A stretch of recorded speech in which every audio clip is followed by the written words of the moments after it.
안녕하세요. 변방 목사의 아침 묵상 2021년 3월 16일 화요일 아침입니다.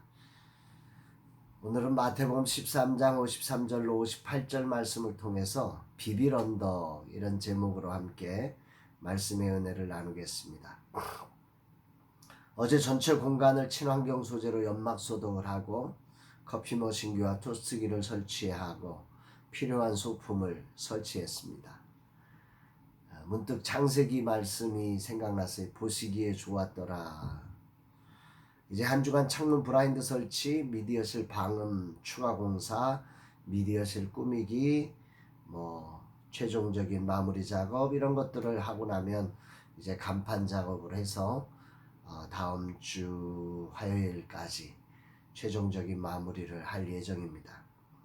모든 것들 필요한 재정이 있어야 하고 또 공정에 여러 착오가 없이 잘 주님께서 인도해 주시기를 간절히 소망하고 처음부터 끝까지 수고해 주신 우리 용준 사장님 감사하고 특별히 건강을 지켜주시고 그 앞길을 축복해 주시기를 소망합니다. 오늘은 젊은 세대 사역자를 세우기 위한 만남을 가지고 앞으로의 사역을 준비하는 날입니다. 코로나로 인해 조급함을 버리고 천천히 그러나 철저하게 준비하며 나아가려고 합니다. 전체 총괄 디렉터로 수고하시는 전웅재 목사님과 함께 하시는 모두에게 하나님의 은혜와 평강이 함께하며 하늘 지혜로 충만하기를 기도하게 됩니다. 사실 이 사역은 전적인 투자 사역입니다. 과연 라마나의 스페이스 R이 할 수 있을까 불안했고 지금도 두려움이 있습니다. 그러나 이 길이 반드시 누군가는 걸어가야 할 길이며 주님이 우리에게 맡기신 사명이기에 믿음으로 걸어가려고 합니다. 이 길을 걸어오면서 주님이 우리와 함께 하심을 수없이 경험했습니다. 도저히 감당할 수 없을 줄 알았는데 우리의 생각을 초월하여 하나님은 우리를 인도하셨습니다. 작은 교회와 젊은 세대 사역자를 세워 믿음의 세대 체인지를 이루게 하시려는 하나님의 마음이 얼마나 간절한지를 볼 수 있었습니다. 오늘도 여전히 다양한 이유로 불안하고 두려움이 몰려옵니다. 그러나 대표 되시는 주님을 바라봅니다. 믿음의 주요 온전케 하시는 예수를 바라보며 오늘도 두려움을 떨쳐버리고 이들을 위한 비빌 언덕과 플랫폼이 되고 기회의 장을 열어주기 위해 담대함으로 출발하렵니다. 아자입니다. 이런 날 주님은 어떤 말씀으로 저를 인도하실까? 오늘 본문에는 비유의 말씀을 마치신 후에 고향으로 가서 가르치시는 예수님의 사역이 소개되고 있습니다. 53절 54절 예수께서 이 모든 비유를 마치신 후에 그곳에서 떠나서 고향으로 돌아가사 그들이 회당에서 가르치시니 그들이 놀라 이르되 이 사람의 이 지혜와 이런 능력이 어디서 났느냐. 오늘도 주님은 그곳을 떠나서 가십니다. 아버지가 맡기신 사명, 인류 구원을 위해 십자가를 향해 오늘이라는 자리에 안주하지 않으시고 떠나시는 주님을 묵상하게 됩니다. 육체를 입으셨기에 예수님도 고향으로 가시면서 기대가 있으셨을 것이며 다른 곳과는 다른 열정을 느끼셨을 것입니다. 그래서 그런지 사람들은 놀라서 어디서 이런 능력이 나타났는지 궁금해했습니다. 그러나 그들은 그런 예수님의 놀라운 능력을 어디서 났느냐고 하면서 배척의 이유로 삼고 있습니다. 55절 57절 이는 그 목수의 아들이 아니냐. 그 어머니는 마리아, 그 형제들은 야고보, 요셉, 시몬, 유다라 하지 않느냐. 그 너희들은 다 우리와 함께 있지 아니하냐. 그런즉 이 사람의 이 모든 것이 어디서 났느냐 하고 예수를 배척한지라. 예수를 배척한지라. 이 부분을 메시지 성경은 아주 언짢게 생각했다. 또 표준 세번역 성경은 예수를 달갑지 않게 여겼다. 또 헬라어 원문으로 보면 스칸달론이라고 하는 단어인데요. 덫, 함정, 걸림돌이라는 단어에서 파생된 단어입니다. 다시 말해서 걸려 넘어졌다. 다른 사람들에게는 존경의 이유가 되고 구원자이신 예수님을 메시아로 부르게 되는 이유가 되는데 이들에게는 그것이 넘어지는 이유가 되었다. 이 사실이 오늘 아침 묵상의 재료가 됩니다. 도대체 왜 그런 것일까? 분명 똑같은 아니 더 좋은 것을 들으며 이들은 왜 걸려 넘어진 것일까? 전하는 내용의 문제가 아니라 듣는 이들의 마음에 예수님을 향한 목수였다는 무시와 죄송합니다.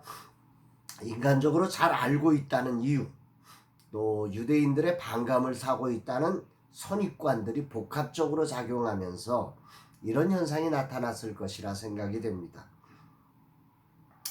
이런 이유로 주님은 이곳에서 많은 능력을 행하지 않으시고 지나가십니다.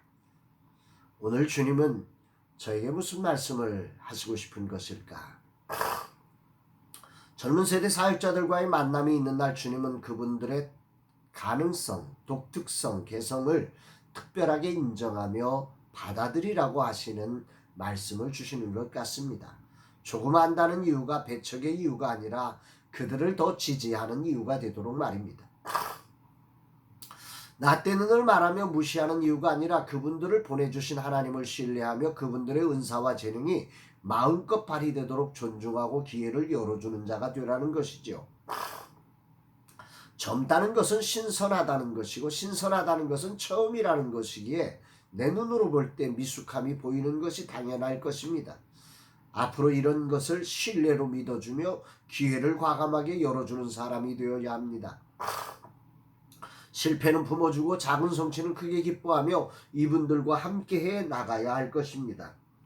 예수님의 새로움을 향한 떠나심과 이런 배척에도 조금의 흔들림 없이 십자가의 길을 걸어가신 주님을 묵상하며 사순절에 오늘 내게 허락한 이 길을 과감하게 떠나며 흔들리지 않고 주님처럼 걸어가는 자 되기를 다짐해 봅니다.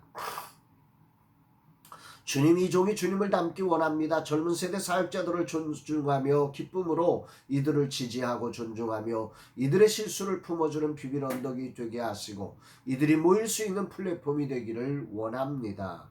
오늘도 이 사명을 위해 이전의 자리를 떠나며 주님처럼 행하는 자가 되게 하옵소서. 이 종에게 힘을 주시고 이들과 끝까지 동행하며 이들이 하늘붕의 주역으로 일어나게 하는 디딤돌이 되게 하옵소서. 이런 기도를 하게 됩니다. 사랑하는 여러분, 오늘 여러분들의 하루의 삶, 안다는 것이 배척의 이유가 될 수도 있고 알기 때문에 존중의 이유가 될 수도 있습니다.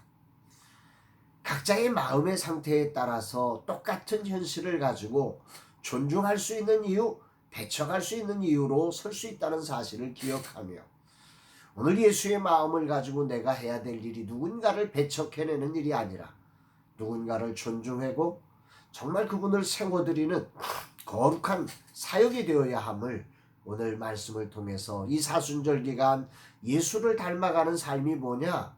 안다는 이유로 그를 배척하지 않고 알기에 그를 위해서 희생해주고 사랑해주고 섬겨주고 세워주고 가능성을 일으켜주는 사람으로서의 예수의 삶을 닮아가는 귀한 날이 되어야 할 것입니다. 오늘도 그런 삶, 이 사순절 기간에 주님을 따르며 주님의 삶을 재현해가는 우리 모두의 삶이 되기를 주의 이름으로 축복합니다. 사랑합니다, 여러분.